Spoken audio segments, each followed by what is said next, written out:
이재명 대표 재판 생중계와 관련해서 한동훈 대표도 이렇게 얘기합니다. 국민이 재판을 지켜볼 수 있게 해야 한다라면서 연일 목소리를 높이고 있는데 반면 이재명 대표는 말을 최대한으로 아끼고 있습니다. 지난주 금요일 법원에 출석하던 이재명 대표 모습과 한동훈 대표 발언 차례로 들어보겠습니다. 김용 전 부원장 재판에 관여하신 게 맞는지 이유가 있으셨을까요? 선거표 선고 일주일 남았는데 심경은 어떠신가요? 생중계 될 거라고 보시나요? 국민들께서 이 재판들을 똑똑히 지켜보실 수 있게 해야 합니다. 물론 혐의 자체는 잡스러운 내용이긴 합니다만 그 영향은 대단히 큽니다. 한동훈 대표가 지금 그 화살의 방향을 좀 돌린 것 같습니다. 그 당내 갈등에 조금 더 치중돼 있다가 이제부터는 이재명 대표를 향해서 좀 더 공세를 올리는 모양새인데 이제 그 중에 하나로 생중계를 계속 강조하고 있거든요. 이런 정무적인 판단도 개입이 된 겁니까? 그렇죠. 그리고 사실 이 스케줄 자체를 먼저 말씀을 하신 적이 있어요. 이재명 대표로부터 비롯되는 문제들을 해결하기 위해서 우리 안에서 문제가 해결이 돼 있어야 된다. 그래서 네.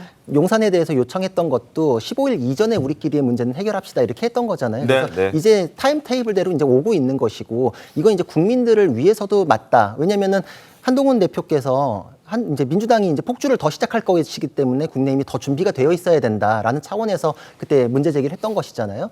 그리고 생중계에 대해서는 지금 민주당과 이재명 대표의 논리 모순을 지적하는 것인데 결백을 네. 주장하잖아요. 그러면서 온갖 언론 플레이를 다 하고 무죄에 대해서도 여론전을 하고 있는데 왜 정작 무죄 판결을 확신한다면서 생중계에 대해서는 아무 얘기하지 못하느냐. 그 논리 모순을 푹 찌른 거예요. 만약에 무죄를 받으면은 사실 무죄 받은 사람은 자신의 무죄 사실을 언론에든 뭐 대중계에 알리고 싶어 하거든요. 그래서 우리 법적으로도 무죄 판결에 대한 공시제도가 있어요. 무죄 판결을 받은 법원에서 무죄 판결에 대해서 공시하고 싶습니까? 이렇게 해서 요청을 하면은 네네. 관보하고 일간신문에 기재를 해줘요. 네. 누구누구는 이런 혐의로 재판받았으나 무죄가 됐다.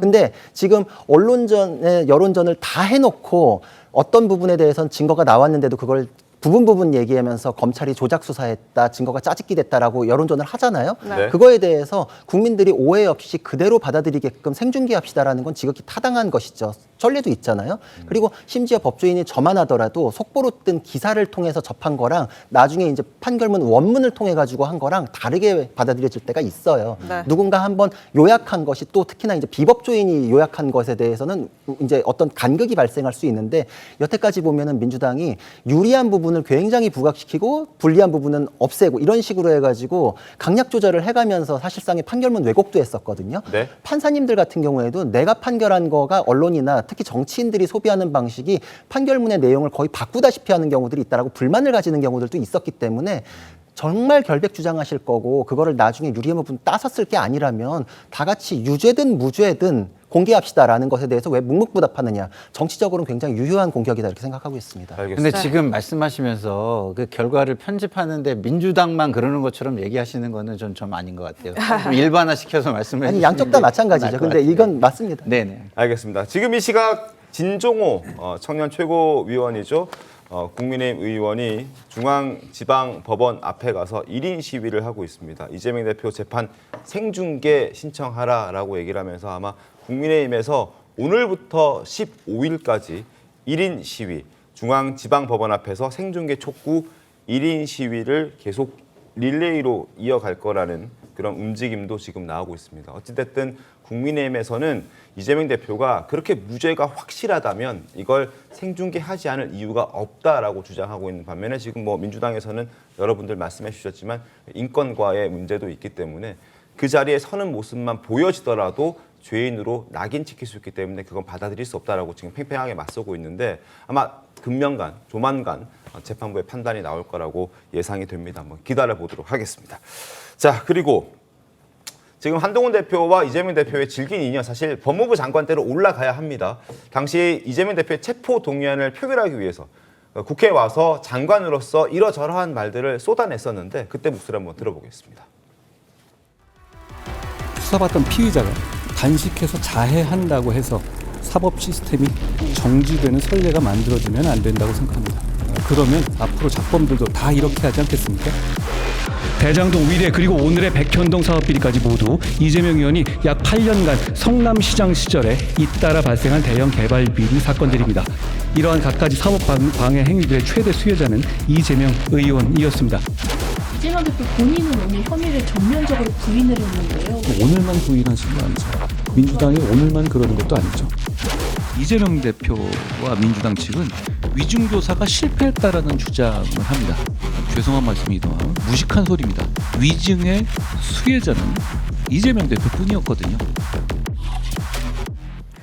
네, 한동훈 대표 이른바 이제 이재명 대표에 대한 공격 본능이 살아난 시점 지난 7일 윤석열 대통령 기자회견 직후부터라고 맞습니다. 봐야 할 것 같은데 네네. 어제 조선일보와 통화도 했습니다. 선동 범죄 세력의 나라가 넘어가는 걸 막아야 할 임무가 있다. 이런 단호한 입장 표명도 했는데요. 지금 구자랑 변호사 말씀 주셨듯이 이 이재명 1심 선고를 앞두고 이른바 내부 결속 따지기에 나선 거 아닌가 이렇게 보는 시각들이 있습니다. 한동훈 대표는 이제 그 용산 대통령실에 대해서 사실 이러이러한 쇄신에 나서달라 이런 주문을 많이 했는데 그게 이제 당내 갈등으로 비춰지면서 사실은 친윤, 친한 뭐 이런 그 충돌이 계속 있었죠. 그러면서 본인이 이제 이 국민의힘 지지자들 내부에서 또 공격을 받은 측면들이 있었어요. 네. 아니 집권당 대표는 집권당 대표답게 처신을 해야 되고 문제 제기를 하더라도 그 문제 제기하는 방식이 지금 갈등 유발형 아니냐 뭐 이런 지적을 많이 받았었는데 일단 윤석열 대통령 같은 기자회견을 했습니다. 해서 이런저런 뭐 논란이 있지만 그에 대해서 본인은 이렇다 저렇다 입장 발표를 안 하다가 네. 여하튼 윤석열 대통령이 또 앞으로 이렇게 하겠다고 약속한 부분이 있어요. 뭐 김건희 여사 활동 부분, 뭐 특별감찰관 부분, 뭐 이런 것들 인사쇄신 부분까지 그거는 사실 또 그 판단하기에 따라서는 한동훈 대표의 요구를 용산이 꽤 수용했다 이렇게 얘기할 수도 있는 거거든요. 네. 그러니까 그런 부분을 좀 지켜보겠다는 거죠. 근데 지켜보면서 계속해서 지금 그 대통령실에 대한 압박을 해나갈 수는 없는 거잖아요. 시간을 그러니까 일단 주고. 시간은 용산 대통령실에 조금 일단 그 넘겨주고 그 동안에는 그 국민의힘 지지층에 대한 결속, 단속. 왜냐하면 당장 14일에 뭐 김건희 특검법 국회에 상정하겠다고 하잖아요. 네. 아마 그렇게 해서 일단 그 집안 단속에 그 지금 이 시점에 주력하겠다. 뭐 아마 그런 그 전략적 변화로 보입니다.